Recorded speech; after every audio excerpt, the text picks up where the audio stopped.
جناب مولانا حسن رضا باقر صاحب منہاج القرآن منہاج الحسین لاہور خطاب فرمائیں گے۔ تمام حضرات سے تماس ہے کہ ذوق سے سماعت فرمائیں، اور جو بابائے تشریف فرما ہیں وہ بھی امام بارگاہ میں تشریف لے آئیں۔ بآواز بلند صلوات پڑھیے محمد و آل بیت محمد۔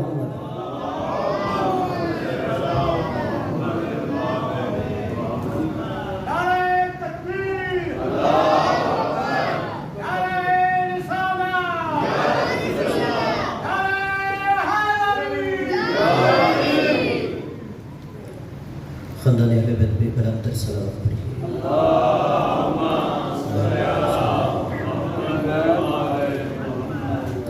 حسبنا اللہ ونعم الوکیل، نعم المولا ونعم النصیر، لا حول ولا قوة الا باللہ العلی العظیم۔ اعوذ باللہ السمیع العلیم من الشیطان اللعین الرجیم، بسم اللہ الرحمن الرحیم۔ الحمد للہ الذی نور قلوبنا بنور الایمان وبصر اعیننا بضوء الفرقان، والشکر لک یا ذا الفضل والاحسان۔ الصلاۃ والسلام علی الذی جعلتہ نبیا فی اول ایجاد الکون والمکان، ثم غوصتہ الف الف عام فی بحور العلم والبرہان، ثم الصلاة والسلام على ناصر شریعته وقاضی دینه ومنفذ احکامه والمروج للایمان والمدمر لأهل الكفر والفسوق والعصیان، ثم الصلاة والسلام على زوجته التي نزل في تزويجها القرآن، حيث قال سبحانه وتعالى مرج البحرين يلتقيان، ثم الصلاة والسلام على اللؤلؤ والمرجان، بالخصوص على إمامين وهمامين والسعيدين والشريفين واسمهما الحسنان، ثم الصلاة والسلام على باقي الأئمة الذين هم أمناء الرحمن، بالخصوص على سيدنا مولانا صاحب العصر والزمان،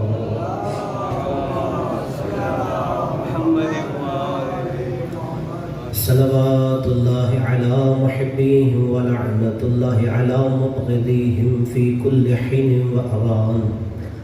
اما بعد فقد قال اللہ سبحانہ وتعالی فی کتابہ الفرقان، بسم اللہ الرحمن الرحیم، ان علینا للہدی وان لنا للآخرۃ والأولی۔ مل کے آواز بلند صلوات پڑھیے۔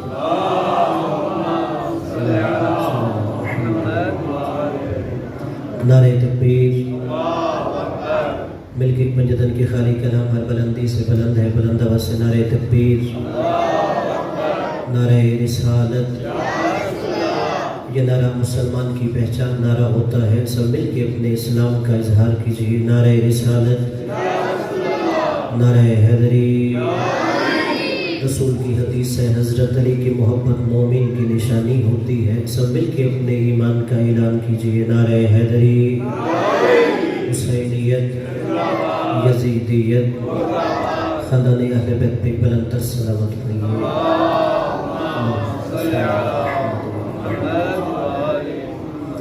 سب سے پہلے دعا ہے کہ مالک ہم سب کا یہاں جمع ہونا اپنی بارگاہ میں قبول و منظور فرمائے۔ جو بھی بندہ صف ادا پہ آتا ہے دل میں کوئی نہ کوئی حسرت حاجت دعا لے کے آتا ہے۔ یہ صف ادا امام محمد تقی جواد علیہ السلام کی شہادت کے سلسلے میں منعقد ہوئی۔ مالک امام کے صدقے میں اب جو دعائیں حاجات لے کے اپنی بارگاہ میں مستجاب فرمائے۔ تمام حاضرین کے مرحومین جن کے لیے کوئی دعا کے لیے ہاتھ اٹھانے والا نہیں، بالاخص بانیان کے مرحومین کے درجات بلند فرمائے۔ ہم سب کو آئمہ کی سیرت سننے، سن کر سمجھنے، سمجھ کر عمل پیرا ہونے کی توفیق عطا فرمائے۔ ہمیں دنیا میں آئمہ کی زیارت، آخرت میں شفاعت نصیب فرمائے۔ پرچم اسلام کو سر بلند فرمائے۔ علماء عاملین کا سایہ ہمارے سروں پہ قائم و دائم فرمائے۔ دنیا کے جس کونے میں آئمہ کے چاہنے والے ہیں مالک ان کے جان مال ناموس کی حفاظت فرمائے۔ ہماری سب سے بڑی دعا آمین ضرور کیجیے گا۔ مالک حجت دورہ بقیت اللہ منتقم و وارث خون حسین امام زمانہ کے ظہور میں تاجیل فرمائے، ہمیں ان کے اوان و انصار میں محشور فرمائے، ہمارے وقت کے امام کو ہم سے راضی فرمائے، امام کے قدموں میں شہادت نصیب فرمائے، اپنے اپنے دعاؤں کی قبولیت کے لیے بلند تر صلوات پڑھیں۔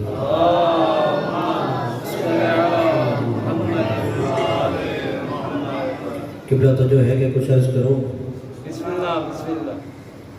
عزیزان گرامی، صاحبان ذی وقار، برادران اسلام، محبان اہل بیت علیہم السلام، میں نے جو سورہ لیل کی آیت نمبر 12-13 کی تلاوت کی ہے، اس میں اللہ نے ایک اپنا قاعدہ قانون بیان کیا ہے کہ ان علینا للہدی، کہ ہادی بنانا، امام بنانا، پیشوا بنانا تمہارا کام نہیں ہے، امام بنانا میرا کام ہے۔ اللہ نے کہا کہ ہدایت کی ذمہ داری ہم پر ہے، تم نے امام بنانا نہیں ہے، امام بنانا نہیں ہے، ہادی بنانا نہیں ہے، امام ہم نے بنانا ہے، تم نے امام کے پیچھے پیچھے چلنا ہے۔ کیوں؟ وَإِنَّ لَنَا لَلْآخِرَةَ وَالْأُولَى، اللہ نے کہا اس لیے کہ دنیا اور آخرت کا اختیار میرے پاس ہے، یعنی وہ امام بنائے، ہادی وہ بنائے جس کا دنیا اور آخرت کا اختیار ہو۔ اللہ نے کہا دنیا کا اختیار بھی میرے پاس ہے، آخرت کا بھی اختیار میرے پاس ہے۔ اور قبلہ دیکھیے، لوگ اسے بناتے ہیں جو لوگوں جیسا ہوتا ہے، لیس کمثلہ شیء، اللہ جیسا کوئی نہیں ہے، خدا کی ذات جیسا کوئی نہیں ہے، لیکن اللہ اسے بناتا ہے جو اس کی صفات کے مظہر ہوتے ہیں۔ اور قبلہ، بندہ اپنی ایک نسل کی ضمانت نہیں دے سکتا۔ قبلہ خبر تقوی سے ہے، دعاؤں کا طلبگار ہوں۔ بندہ اپنی ایک نسل کی ضمانت نہیں دے سکتا۔ کوئی عالم یہ ضمانت نہیں دے سکتا کہ میرا بیٹا مجھ جیسا عالم ہوگا۔ کوئی جتنا بڑا شاعر ہو وہ یہ ضمانت نہیں دے سکتا کہ میرا یہ شاگرد یا میرا یہ بیٹا مجھ جیسا شاعر ہوگا۔ کوئی جتنا بڑا سائنسدان ہو وہ یہ ضمانت نہیں دے سکتا کہ میرا کوئی شاگرد یا بیٹا مجھ جیسا سائنسدان ہوگا۔ یعنی بندہ ایک نسل کی ضمانت نہیں دے سکتا۔ سر اٹھا کے جیا کرو اگر آپ کے دل میں نبی کی آل کی محبت ہے۔ نبی نے ایک نہیں اپنی 12 نسلوں کی ضمانت دی ہے کہ اولنا محمد، اوسطنا محمد، آخرنا محمد، میرا پہلا بھی محمد ہے، میرا درمیانہ بھی محمد ہے، آخری بھی محمد ہے۔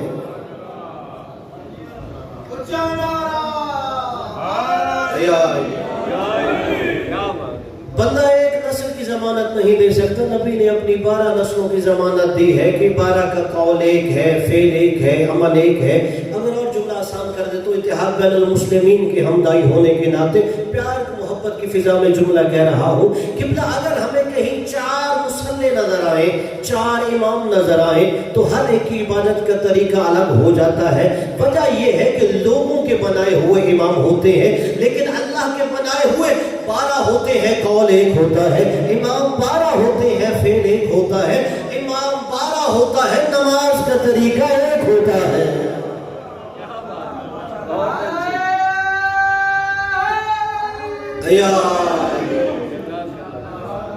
12 کا قول ایک ہے، فعل ایک ہے، کردار ایک ہے، گفتار ایک ہے، رفتار ایک ہے۔ اور اس لیے علماء تشریف فرما ہے، اپنے مذہب کے ایک ادنا سا خادم ہونے کے ناطے ذمہ داری سے جملہ کہہ رہا ہوں۔ علماء فقہا نے اپنی کتاب میں لکھا ہے، رسالہ عملیہ میں لکھا ہے کہ اگر آپ کو یقین ہو 12 اماموں میں سے کسی ایک نے کوئی فرمان ارشاد فرمایا ہے اور مجھے یہ نہیں معلوم ان میں سے یہ کس کا فرمان ہے، یہ مجھے یقین ہے کہ 12 میں سے کسی ایک کا فرمان ہے، علماء کہتے ہیں کسی کی طرف منسوب کر دو تم سچ کہہ رہے ہو۔ اس لیے کہ 12 کا قول ایک ہوتا ہے اور اللہ نے کہا ہادی بنانا ہمارا کام ہوتا ہے۔ اور قبلہ پھر دیکھیے، جو اللہ نے ہمیں ہادی عطا کیے ہیں یہ کسی غیر معصوم سے پڑھنے کے محتاج نہیں ہوتے۔ دنیا میں کسی غیر معصوم کے آدھے زانوے تلمس نہیں کرتا۔ قبلہ امام کا کیا مطلب ہے جو نبی کے بعد شریعت کا محافظ ہے؟ امام کا کیا مطلب ہے جو دین کو اصلی حالت میں قائم رکھتا ہے؟ امام کا کیا مطلب کہ نبی کے بعد دین اس کے دروازے سے لینا ہے؟ ہم نے نبی کے بعد امام علی سے لے کے امام مہدی تک نبی کے قول کے مطابق مانا ہے۔ اور جائیے جا کے دیکھ لیجئے ہمارے 12 اماموں میں سے کبھی کسی امام کے پاس ایسا نہیں ہوا کوئی بندہ مسئلہ پوچھنے آیا ہو، امام نے کہا ہو میں کہ امام کے پاس آ کے مسئلہ پوچھا ہو، امام نے کہا میں سوچ کے جواب دوں گا، بلکہ لوگوں نے کہا کہ ابھی سائل سوال کرنے کے لیے جبڑے جوڑ رہا ہوتا تھا، امام سوال بھی بتاتے تھے جواب بھی بتاتے تھے۔ امام نے کہا میں تیرا سوال بھی تجھے بتا رہا ہوں، تیرے جواب بھی بتا رہا ہوں، اور جائیے کہ میرے اہل تشیع نہیں، اب غیر شیعہ علماء کی کتاب لکھی تذکرۃ الخواص، غیر شیعہ عالم نے 12 اماموں پہ کتاب لکھی ہے، اور یہاں تک کہ لبنان کے عیسائی نے مولا علی کی شخصیت پہ کتاب لکھی، علی صوت العدالت الانسانی، دونوں کتابوں کو اردو میں ترجمہ بھی موجود ہے۔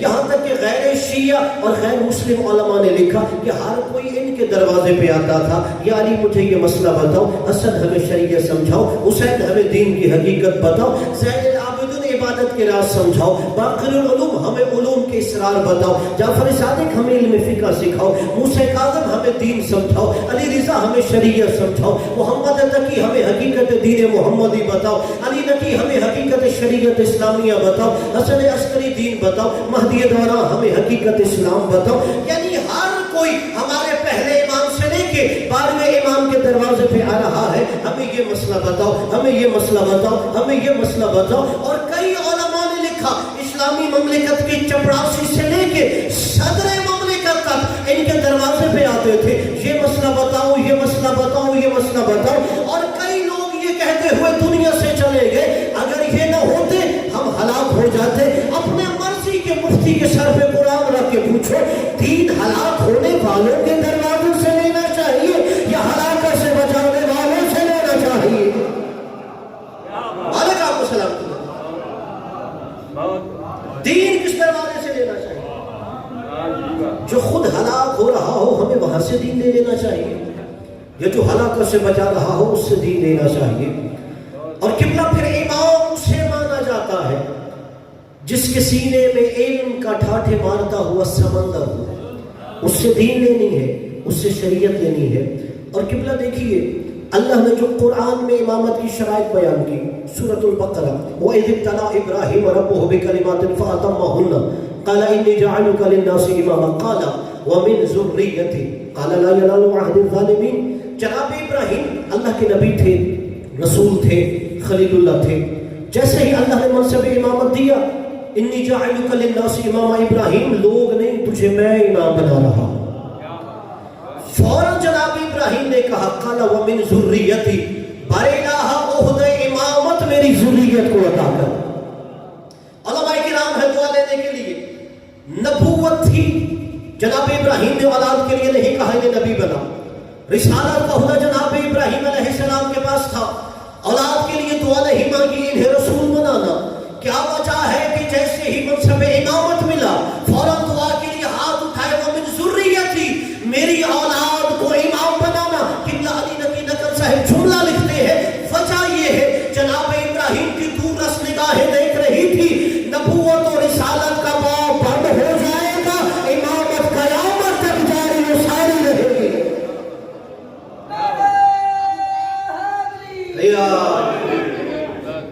انہوں نے کہا نبوت کا دروازہ بند ہو جائے گا، آخری نبی سید الانبیاء ہے، وہ دعا مانگ رہے تھے کہ قیامت تک منصب امامت رہے گا، میری اولاد کو امام بناؤ۔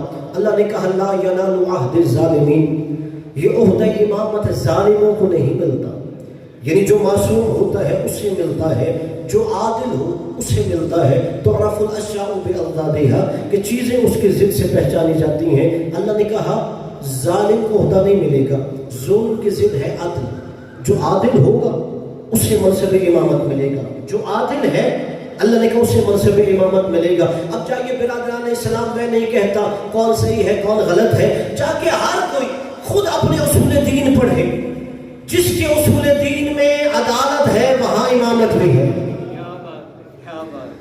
اللہ نے کہا امامت کے لیے شرط ہے عدالت ہونی چاہیے، جس کے اصول دین میں عدالت ہے وہاں امامت ہے، اور جہاں پر عدالت نہیں ہے وہاں قیامت ہی قیامت ہے۔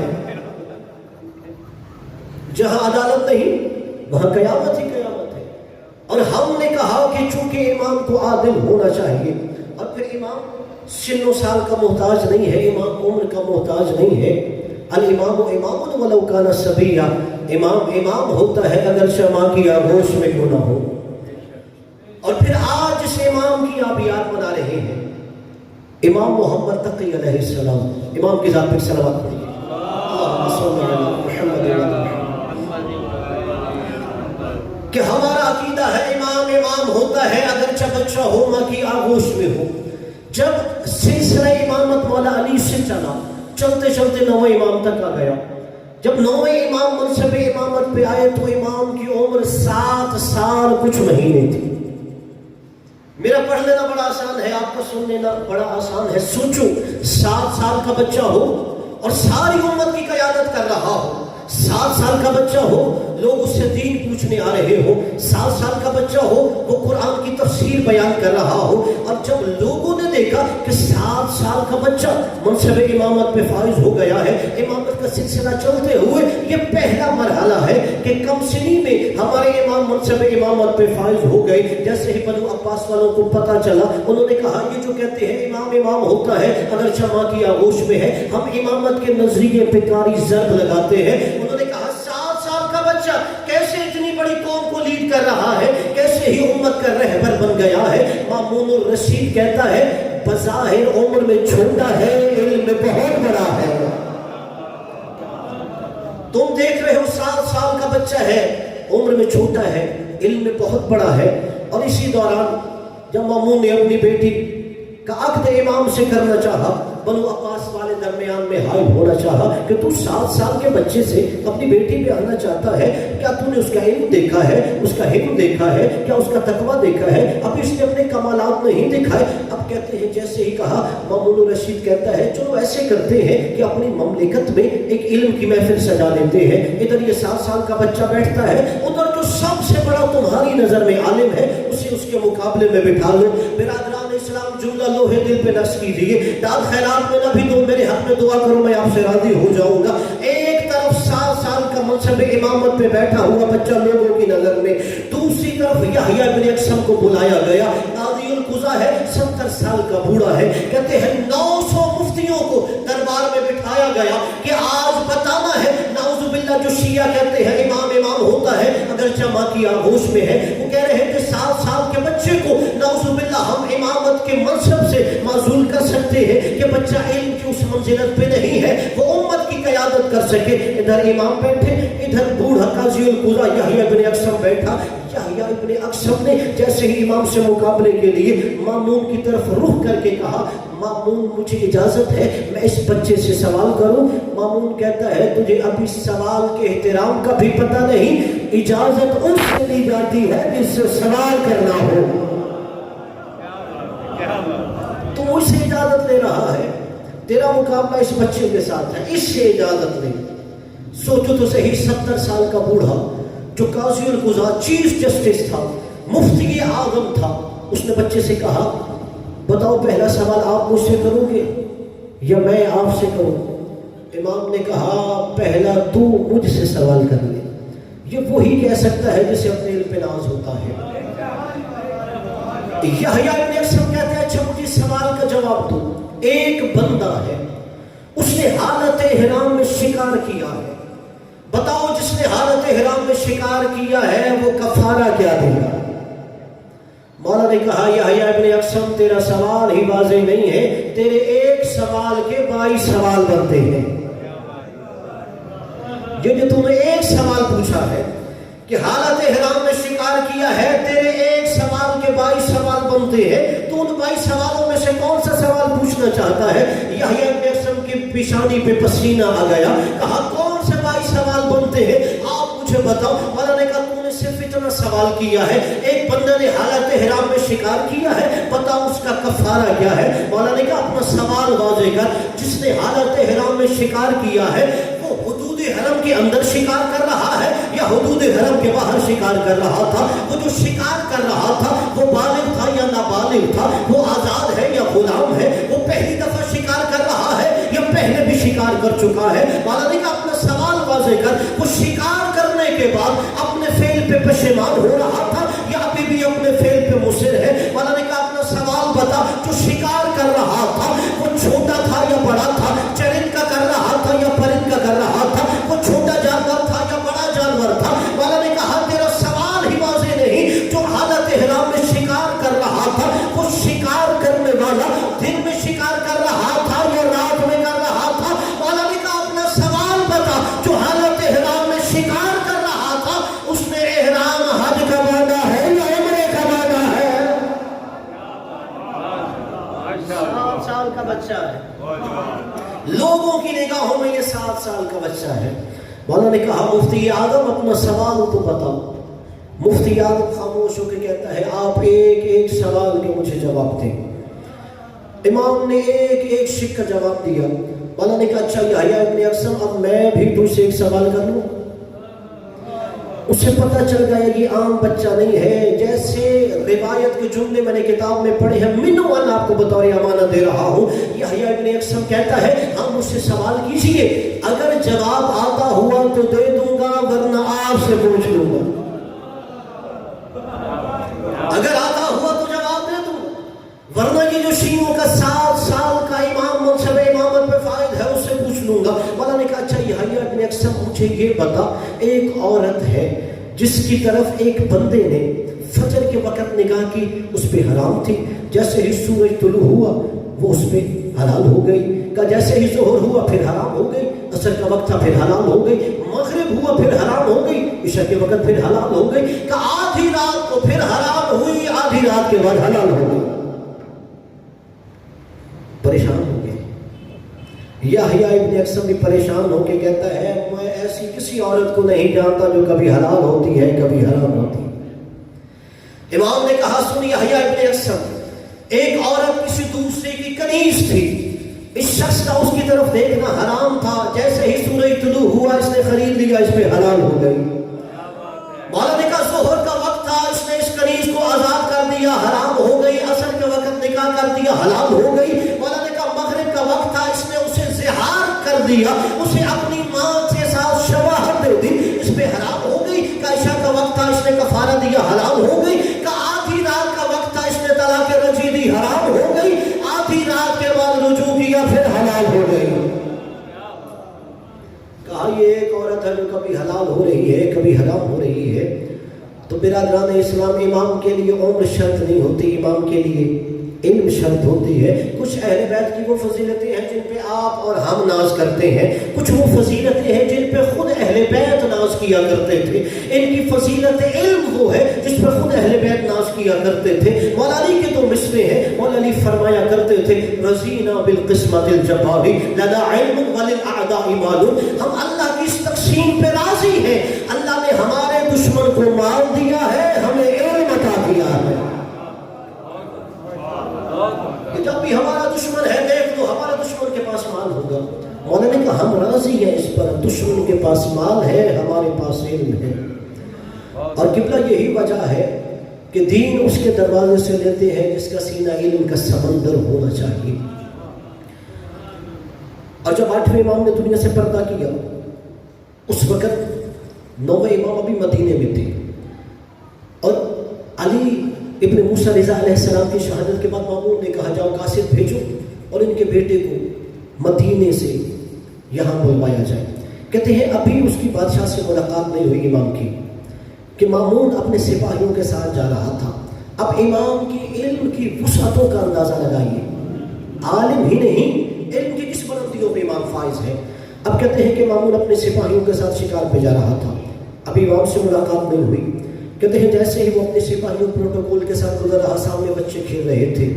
جیسے ہی بچے نے بادشاہ کا پروٹوکول آتے دیکھا, ہٹو بچوں کی آوازیں سنی تو کھیلتے ہو بچے کوئی دائیں جانب چلے گئے, کوئی بائیں جانب بکھر گئے. کہ ایک بچہ ایسا تھا جو اپنی جگہ پہ کھڑا ہوا تھا.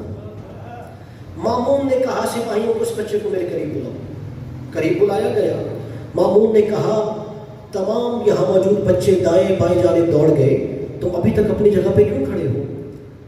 امام فرماتے ہیں 3 وجہ ہو سکتی ہے کہ میں یہاں سے دائیں یا بائیں جانب چلا جاؤں. کہ پہلی وجہ یہ کہ راستہ اتنا تنگ ہو, میرے کھڑے ہونے کی وجہ سے تیری سواری کا جانور نہیں گزر سکتا. مولا نے کہا راستہ کھلا ہے, اگر میں یہاں کھڑا ہوں تجھے کھڑے ہونے سے مسئلہ کیا ہے, تیری سواری یہاں سے گزر جائے گی. مولا نے کہا دوسری وجہ یہ ہوتی ہے کہ میں یہاں سے بھاگ جاتا, کہ میں نے کوئی ظلم کیا ہے تیرے ڈر کی وجہ سے بھاگ جاتا. مولا نے کہا تیسری وجہ یہ ہو سکتی ہے کہ تو ظالم ہو, میں اس لیے